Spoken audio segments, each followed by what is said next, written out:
Hey, what's up guys? This is Jamari McNabb. If you guys are new to my channel, I've been active in quite a long time, but I'm trying to get more active in my YouTube channel. I want to build up my YouTube channel so I can make YouTube money. So today is the first video is going to be what's in my camera bag. So today pretty much I'm just going to be going through all my lenses, my camera body, even the little things I keep in my camera bag. So I just want to go over every single thing that I keep in my camera bag, and then I'll do a separate video on my camera rig and how I built my camera rig, and then I'll do another video on my film photography.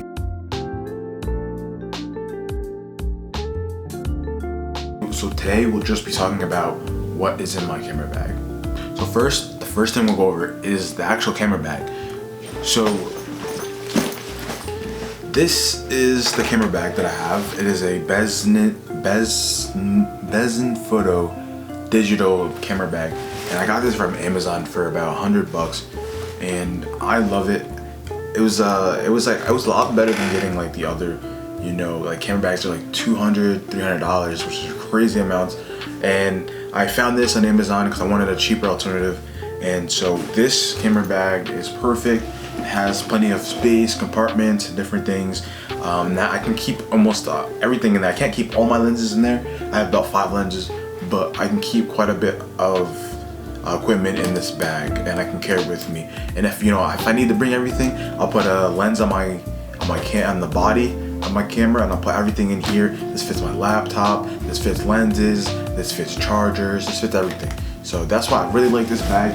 It was only $100. So in terms of lenses, I have about 5 lenses, and so I'll be talking first about my first ever lens that I ever owned with the GH5, which is the Rokinon 35 Cine lens. And this lens, it goes down to an f-stop of 1.5, and I got this lens for about $350. I'm not sure what it goes for right now, but this is a very solid piece of glass, very beautiful.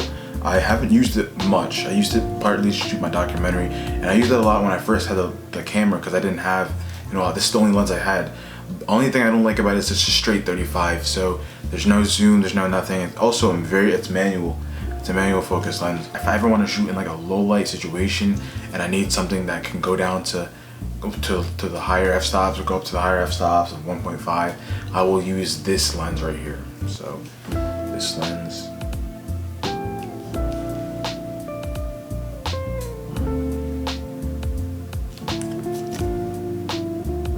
So the next lens, my second ever lens that I ever bought, that I always keep in my camera bag, I use it for pretty much almost every single shoot, is the Sigma 18-35. Now the Sigma to 18-35 is one of the more popular lenses. You see a lot of people using this. This specific lens is a Nikon Nikon F mount, so I had to buy a Filtrox adapter, a few of them, for it to mount to my Micro Four Thirds camera. This I actually bought on Facebook. I met this guy on Facebook Marketplace. I got it for $500. These go for about $700 to $800 brand new, but I was able to get this for $500 off of Facebook, and I pretty much got it brand new. The dude was pretty cool about it. I met him. He lived in New Jersey. I just had to go meet him, and I had got the adapter beforehand, and I had put it on the camera, and this is my #1 go-to lens when it comes to pretty much anything that I don't need a long focal length for.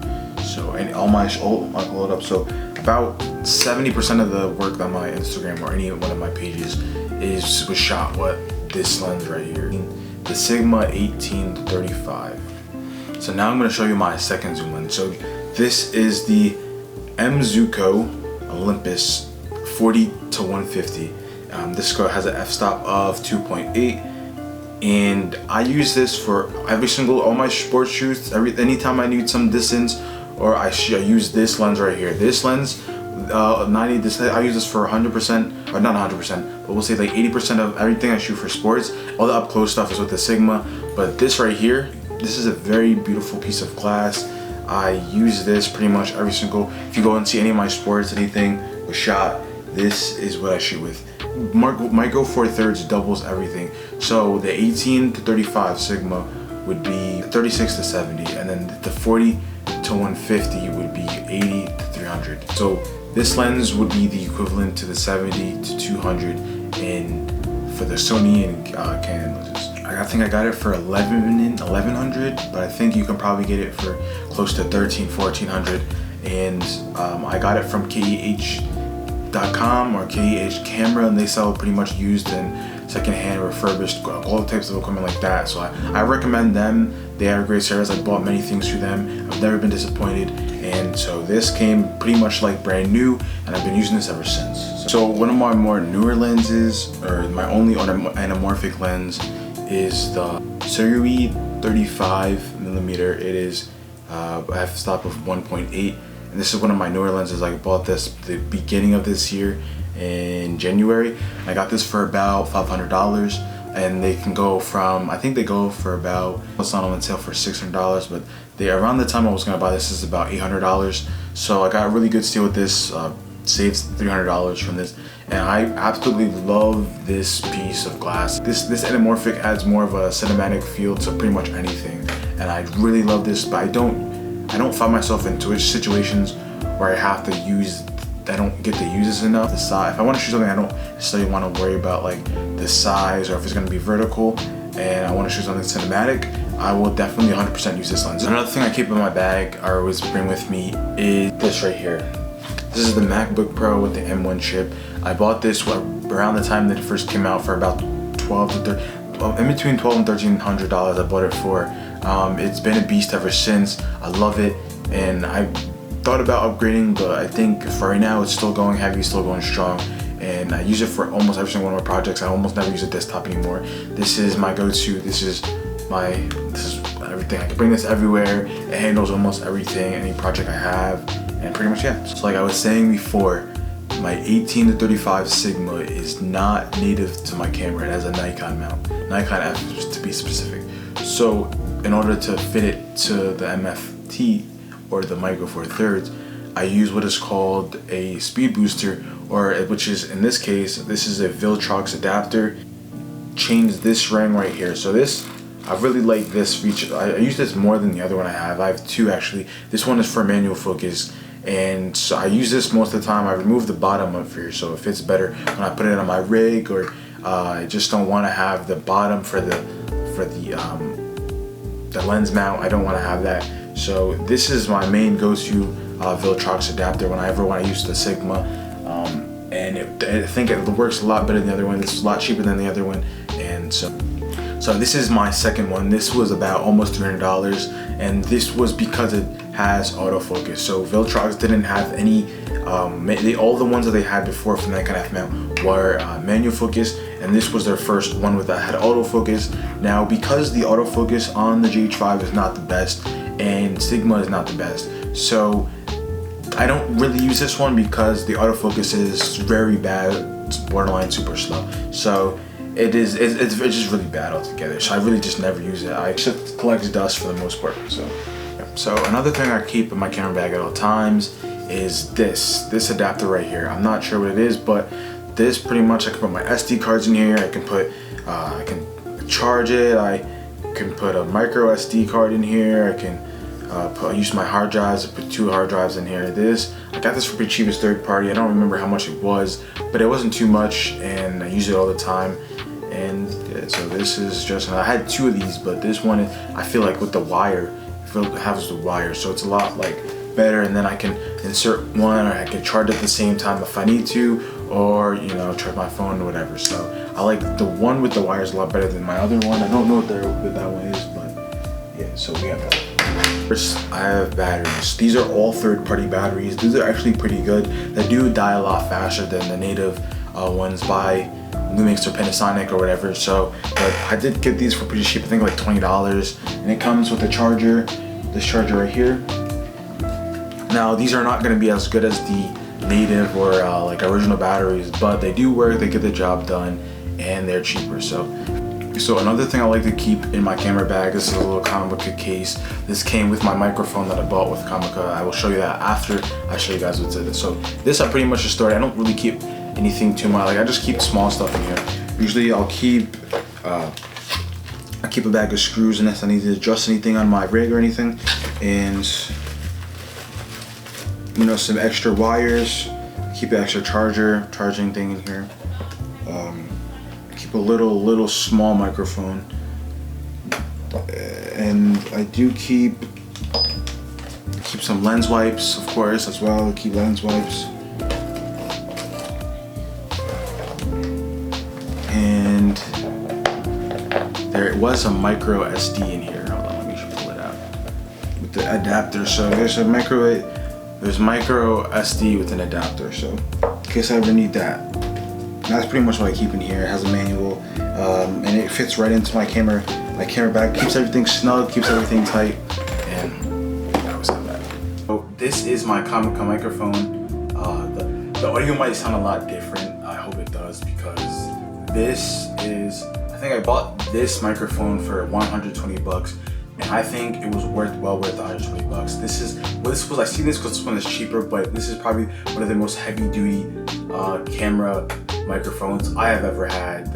My second most expensive one that I ever had. I had a cheaper one, I had this one that I just showed you. But this I've used in every single situation. I've used this to shoot my documentaries, almost every single video. I was using it to shoot this video right now, and now that I'm having it in my hand, I took it off. But this is one of the most solid microphones I've ever had in my whole entire life. And I've only had two, so now that I've switched lenses and I have the 18 to 35 Sigma on the camera right now, hopefully you can probably see how sharp and beautiful the image looks. So just to talk about my last lens that I have is just the 25 Lumix 25, and pretty much I almost never use this. I bought this from Best Buy for 150 bucks. It has a low f-stop of 1.7. I will give it that, but it's just pretty much a cheap kit lens. I almost never use. It has decent autofocus. The autofocus is not the best, because the GH5 itself, it just doesn't have, just paired with the GH5 doesn't have very good autofocus at all. That's one of the big flaws that it has. That doesn't compete with Sony when it comes to autofocus. So it gives decent autofocus, the autofocus works decent with this lens. It's not the best, if that makes sense. So lastly, I want to talk about my actual camera body, the GH5. So I bought the GH5 May 2020, and I bought it because a lot of the creators I was looking up to that I seen that were making great content, I reached out to them and I asked, what camera do you have? And everybody would say, I have the GH5, I have the GH5. So at the time, no other mirrorless camera that I ever seen could shoot that high at 180. And I thought that was extreme, and I really liked, at the time, I felt that slow motion with everything, which it really wasn't, and I find myself rarely ever shooting that. I barely ever shoot at 120, because there is no internal audio, so anything that I shoot at 120 or higher, or anything higher than 60, there is no sound. So everything would pretty much be silent, so it pretty much defeats the purpose. And I usually get the job done at 60 FPS. If I up the shutter a little bit and at 60 FPS and turn on, just do some settings in Premiere, and pretty much get very, very smooth, slow footage that works just as good as not as good as 120, not as smooth, but when I first had the camera, I found myself shooting slow motion pretty much all the time, and now I found myself rarely ever using slow motion ever. So another thing I got the GH5 was because of the IBIS. So the internal stabilization was better than any other camera, and I love this. I still love it, and I do like natural camera shake, but the IBIS in the GH5 is pretty good compared, especially paired with the Sigma, which Sigma doesn't even have IBIS in it. When I pair the GH5 with my Sigma, and I just hold it pretty steady, it gets almost like gimbal footage. All right, if anything, I try not to, but I might use a little bit of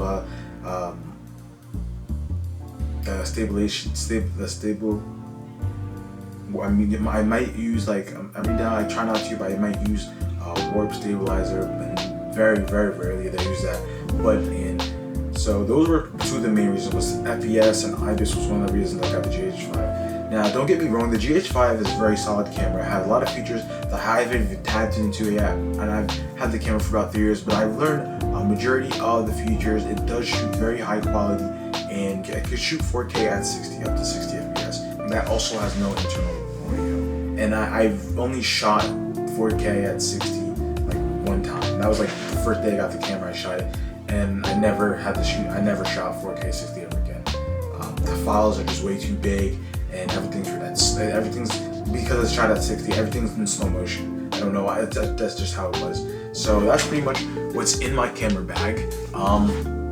The bag that I have does have like a little like zip compartment where I can just like put my camera in. I don't know if you guys can see, but I can just put my camera in here, and then if I need to take it out, you know, I don't have my camera in my rig, I just pull out my camera like this, and then I can shoot or whatever. Just keep it in there, and the lens has a little lens like compartment for it. So that's pretty much. I really like this bag. This bag altogether is very good. The padding on the bag is very comfortable. Very comfortable padding. Has padding inside. This one thing I really like about this bag also is that I like this compartment. Now you can unbuckle this because it's magnetic,